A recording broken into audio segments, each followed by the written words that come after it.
Hi and welcome everyone. This is Stan, your favorite data role podcast host. And today I am joined by Zoltán Tűndik, founder of S01E18 and, among others, the organizer of multiple iGaming conferences across Europe, but not limited to many, many more. Zoltán, how does it feel to be on the other side of the microphone?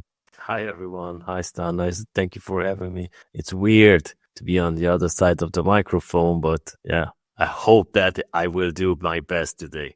Even if it is the same microphone, it's just another role, right? Yes, it is.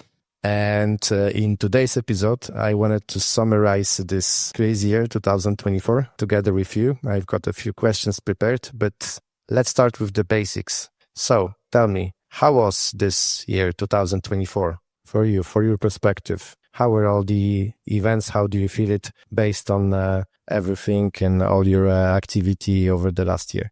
So I could say we are somehow feeling the same as we did at the end of 2019. That was a year which was very hectic in terms of conferences, in terms of growth. Everybody was very anxious and looking forward to the next year because it was such a strong year.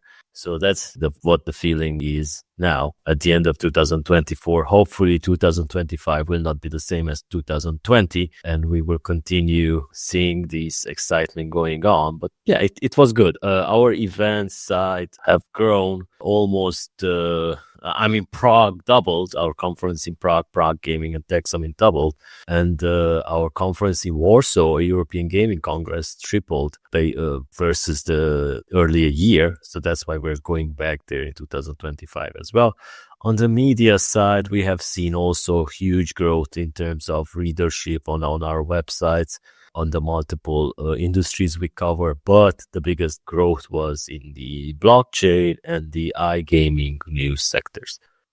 Okay, and when it comes to new technologies, because technology, data analytics are what interests me most, so what do you see in terms of what specifically gained the popularity? Did you see any specific innovation that was, we could say, standing out or played the role of a, let's say, game changer? We all, of course, need to mention the wider adoption of artificial intelligence and big data crunching. But when it comes to the tracking data for basically your website, we've seen a huge shift away from Google. We ourselves did that, no longer relying on Google Analytics. We moved away from that to some independent analytic providers to measure our incoming traffic. And it was very interesting to see that many have agreed to that. Yes, there might be a shift to more smaller companies that cater specific needs rather than just sticking around with the giants, with Google and the rest of the analytic services out there. In terms of innovation, yeah, we can say that many of the iGaming companies, while started using AI, have mostly innovated in their marketing campaigns.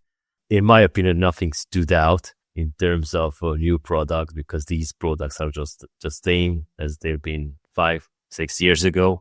Maybe some of the companies promise huge game changers starting 2025, but we will just wait and see. But what about you? What do you think? Which new technology became popular this year?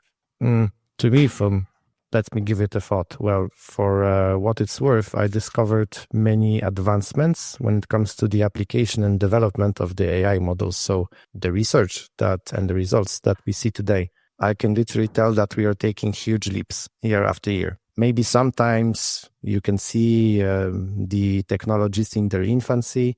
So then you will see the memes flying over the internet. And, it's always easy to laugh at some silly, illogical mistakes that the models do, certainly.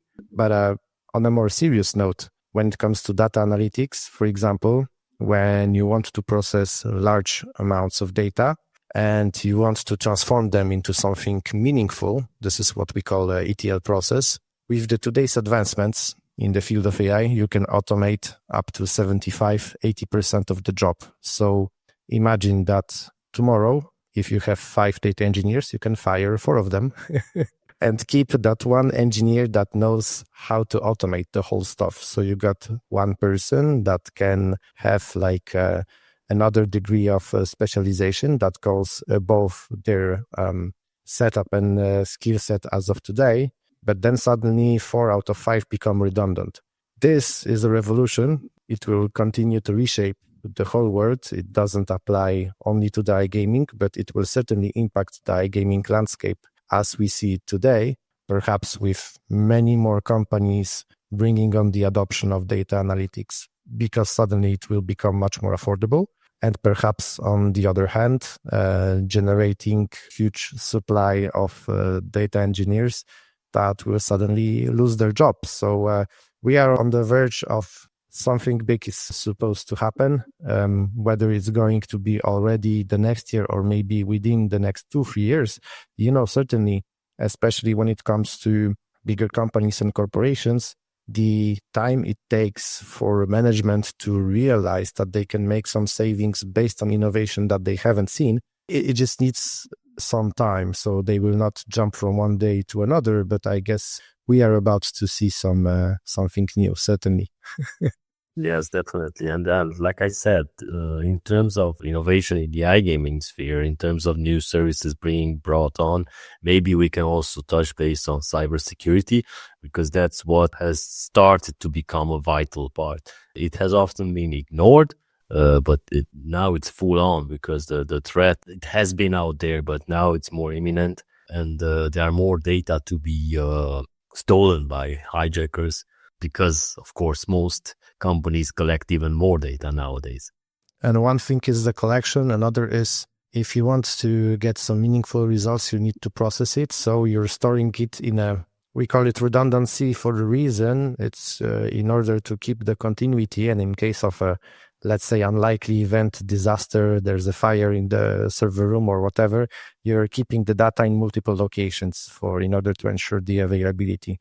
And of course, this whole replication of data sets, which is a common practice when you're in the cloud, storage is cheap, so you can replicate, you are able to make for the continuity of decision making within your business.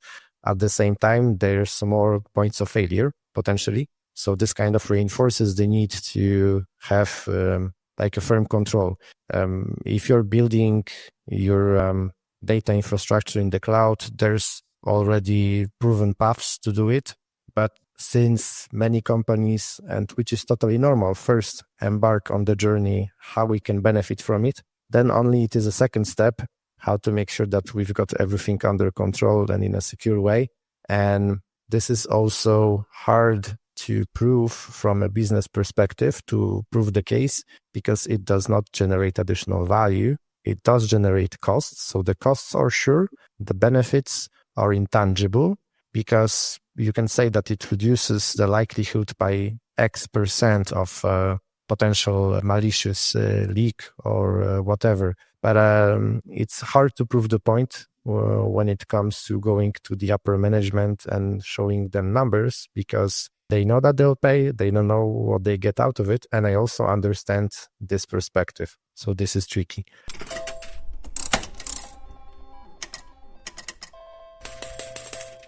And then what comes to my mind is actually when it comes to the biggest challenges for the industry in the last year. What would you name? I would say first it would be following up and managing all the new clients they gathered throughout all the big conferences, because this has been the year when everybody was everywhere. Every feed on social media was full that I am attending this conference, attending that conference. I joke around because every time the conference is over, they say that this is the best conference they ever been to. Then they go to the next one, then the same text goes out. But yeah, if they were so successful at these conferences, most probably the biggest challenge was following up with all those clients and of course securing them as partners, but also logistics, traveling all around the world with the exhibitions, and then also having the team on focus with the launch of the products they've been doing. So I think this has been some of the biggest challenges in the industry. Second, I would say, is compliance. Many of the regulations which came in force and adopted need to be met. So the compliance has also been a challenge for some companies to just like stay legal. But I think that most of them managed. Just hoping that the startups that were launched in 2024 at the beginning are still alive by the end of the year, did not run out of budget. But what about you? What do you think were the biggest challenges for the industry this year? So for me, I would definitely name regulations. I even saw one of my customers going out of contact for a couple of months because of changing regulations. So basically, change imposed by the regulator meant that they have to shift the priorities and suddenly they need to adapt. So if you need to adapt for compliance, then you're not thinking about some innovation in making business. Yeah. So we also have more and more markets that are regulated. So it seems as if it was more room for fair competition. At the same time, yeah, you have to follow the changes. And again, your focus is on preventing losing the license instead of building a company. And beside this, if we speak about the economy, we are probably experiencing since the very beginning of this decade pretty gloomy times. And what I can tell from our side, especially in the IT consulting industry, we also see the job destruction. The companies are restructuring, adapting to the new reality. And this applies to technological departments of iGaming companies. Many layoffs across the field. In Poland, some of the biggest companies have laid off sometimes even dozens of data engineers and so on. So this is the reality. This is the challenge. Financial restructurization, savings, etc., and rationalization of effort results in specific movements that impact also the workforce. So, because I saw this happening in other countries as well, in Eastern Europe, Central Europe, do you think that this is because of all those days that when companies, IT companies, thought that Eastern Europe is cheap in terms of labor is over? Partially, there is a movement of outsourcing to India, which triggers job destruction, but especially in the most, let's say, repetitive fields when it comes to, for example, data inputting, which I think maybe by the time we move this to India, it will be fully automated by AI. So this could be even a stronger driver. I think that when it comes to the cost of the labor, the difference is still considerable. But these trends of moving the whole business process outsourcing are definitely slowing down. This is without a shadow of doubt. Another thing that just came to my mind is something that we observed when talking with clients.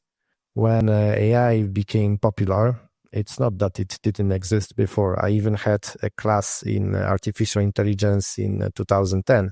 So it's not necessarily something that suddenly appeared. It's the propagation of the knowledge about it. But suddenly, since it became popular and management learned that, hey, there's this AI, maybe let's focus all our attention on this because it's the future. And that's true. At the same time, neglecting other things that are the foundation for the AI. So I think we spoke during the panel in Warsaw that there's a garbage in, garbage out. If you provide poor data into the model, it will give you poor results. And it's not the fault of the model. It's the fault of the approach. But since both spendings would fall into the category of IT, and you have one budget, you need to decide in which pocket you're putting the money, in which position on the budget you're allocating the funds. If you go one way, then there's suddenly money that is missing in the other initiatives, especially in the data foundation, making sure that the quality, so completeness, accuracy of the data is up to the level that helps you to make decisions. I can even tell you an example from our ground at Astroforest. We wanted to summarize our marketing and sales activities, and only to realize that at the very beginning, we didn't have accurate data.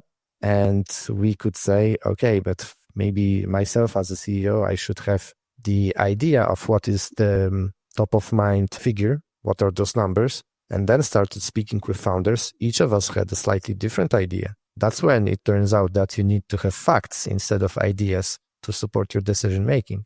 And it might turn out as a vicious cycle, but I think that eventually companies will realize that we need to kind of balance and strike this balance between what you feed into a model and fine-tuning the model itself, because you can fine-tune the model forever, but if it's built on a pile of crap, it will return you crap. Exactly, yeah. And I know that you're also running the podcast. I know that you're organizing many conferences. So would you name a few topics that were the most interesting to the audience or to listeners over this year? Sure thing. Yeah, our podcast is now turning 4 years as of January. We are launching season 4. And this has been the year which has seen the biggest growth on our podcast. 60% of the talks were focusing on cybersecurity and blockchain, mostly on the development of secure blockchains. About 20% were on AI, and the rest of the topics were about marketing, esports, and such topics.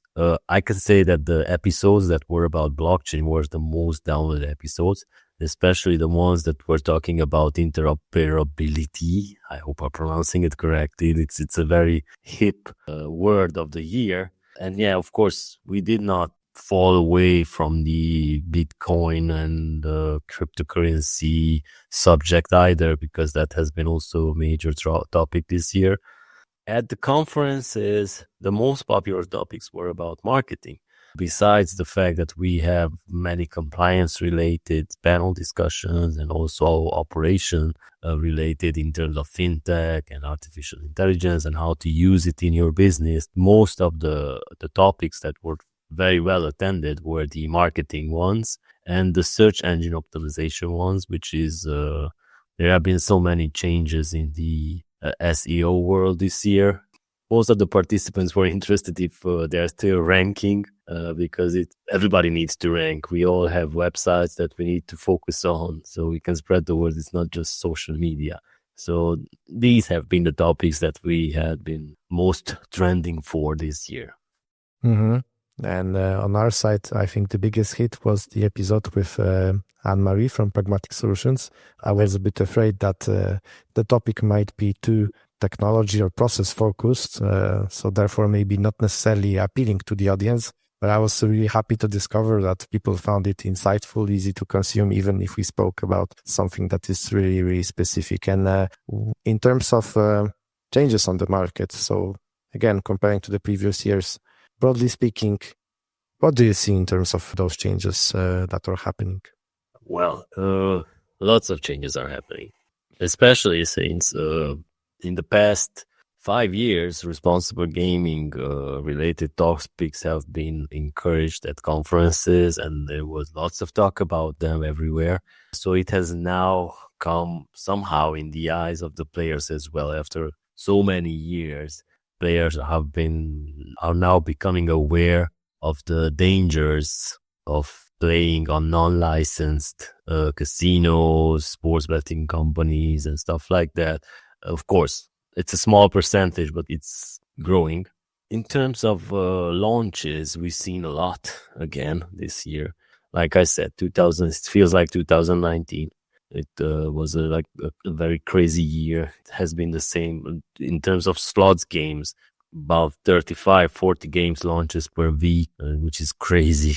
Many of them contracting celebrities to boost their brand awareness.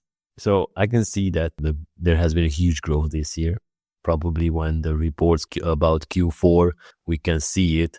Hopefully the loss is not that big with all, like I said, attending all these conferences takes away money from the budget. But yeah, I think it has been a huge growth versus 2023. And when people talk about data analytics, do you see a shift in how these are viewed in iGaming based on your observations on the market, on the talks you've heard during the events? Yes, definitely. In prior years, there wasn't even talk about it. So there were only a few people talking about data analytics, and those were the people that worked only with data. Now you can see even C-level executives talking about the data which they crunched, and now they know some statistics. The industry has matured. It finally matured. It took about 20 years to do it, but now they are considered as real companies that are no longer just being part of this fun iGaming industry, that we are actually the entertainment industry, and they are fully embracing this, even competing now with, let's say, Hollywood, because it has become such a huge industry that is no longer ignored, and it has to be serious. You can see in the big IPO listings of some of the companies who are on NASDAQ and Wall Street, and these guys are very serious. You can also see the many M&As, some companies being bought up by the larger companies who already have responsible gaming programs implemented, and they do huge data analytics there, because that, of course, relies exclusively on the data which is provided by the player, collected throughout the websites. And I think this is it about the data analytics in 2024. There has been more talk than ever. Yeah, and what I see also is that you got many professionals that are really strongly rooted in their habits, which makes it sometimes hard to promote change around the digital transformation and so on. But today is either you jump on the bandwagon, you make the changes, or you jump off the Titanic if you happen to sleep and miss the iceberg that is just ahead. And that's also my role here, to promote those best practices and help to build that understanding and realize the gains out of it. And if you heard about specific techniques that are becoming more common? Of course, artificial intelligence, that's the biggest one out there. I also noticed that until 2022, that's when ChatGPT was launched, right? 2022, November, or something like that, October, November.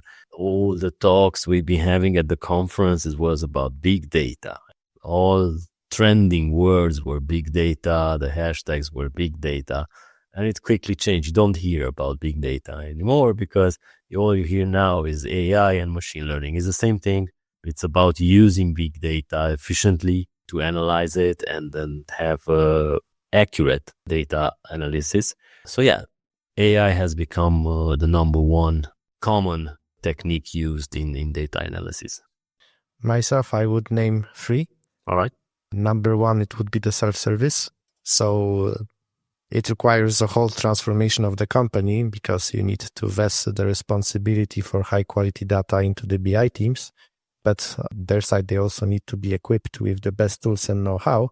But the idea is that your business has access to the data. The data is of good quality, so let them do whatever reports they need. They don't need to go to the IT guys. There's always a bottleneck. The IT will tell you, hey, maybe next quarter. No, I don't have the time. I need to analyze my promotion today. So this whole concept, which is already exists at least for a decade, but we have even more possibilities to implement it today, especially with all the trainings online, for the materials that are released on a daily basis. And then after, you have this whole area of promoting the champions, or also we call power users. So the people who by their actions will propagate the mentality that, hey, it's the data behind our decisions. So building this, what we call data culture. And so this is number 1. Number 2 is the AI assistance. So I already mentioned to you the ETL process that can be automated to 80% degree. Huge saving for a company that implements it. The next step, it will be to replace the data analysts. So we already replaced the data engineers. Let's replace the data analyst. Imagine you have a chatbot assistant. You write to him, hey, why did my GGR decrease this month? And you get the response, hey, Zoltán, altogether you're doing better. There's more active players, more deposits, GGR is trending up. Just that 2 days ago, you had multiple players hitting the jackpot, making big wins. This kind of biases your numbers towards the bottom. But statistically speaking, by the end of the month, you should recover this, and this will certainly get you to an all-time high. So the whole job of the data analyst can be automated as well. Of course, you need people that will do the upkeep, that will make sure that this AI assistant is not telling you some, you know what I mean? Yes. that it's consistent and it's trustworthy. But well, you don't need 20 people to do that. You maybe need 1 or 2. And this was number 2. And number 3 is the machine learning modeling. We discussed it during our panel. It's been with us 20, 30 years. But now with the limitless computational power, you can do everything. So I remember during my studies, we had those models that had thousands of records. My computer was already bugging because it could not handle this huge big data. And today you just set up a server as you see fit in the cloud. It's just like this, the click of the fingers, you scrap it after your job is done. It's just wonderful. You can train your models on billions of records, and more data means better results. In this case, that's what we do in our job. Now I thought, just to end up on a lighter note, would you nominate any book, article, game, or a movie that inspired you during this year?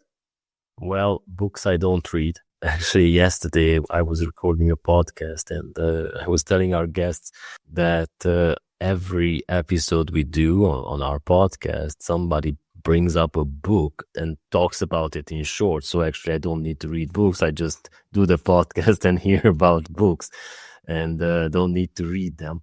Articles, games, yeah, there were a few games launches this year that were inspirational, especially the one, I don't know if we are allowed to say companies, but it's a slots game launched by B Gaming, the Snoop Dogg dollars, which were inspired by Snoop Dogg. Yeah, that's a proper way of using a huge name.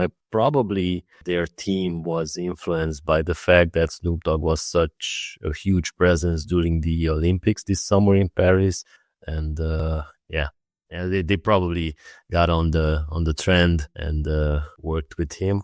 Movies, man. I don't think I should mention these because they are not very good inspirations. I watched Mayor of Kingstown this year. I watched Ray Donovan, Ozark. So it's about money laundering and then fixing stuff with. So it's not an inspiration as an entrepreneur this year. But yeah, there were a couple of movies that were great. To end this on a lighter note, you can find inspiration in anything if you're paying attention.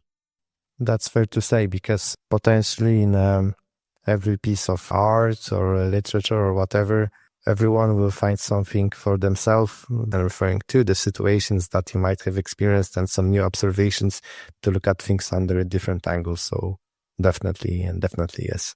Exactly. Wow. I think that's gonna be it for today. Thanks a lot, Zoltán, for this interview. Thank you, Stanislav, and thank you for the audience for sticking around. Hope I did a good job being on the other side, not being the moderator or host, but being a guest. It was hard, I can tell you that. Definitely. So definitely did a great job. So thanks again for this interview. Wishing you lots of success in this upcoming 2025. Merry Christmas. And remember, keep rolling with the data.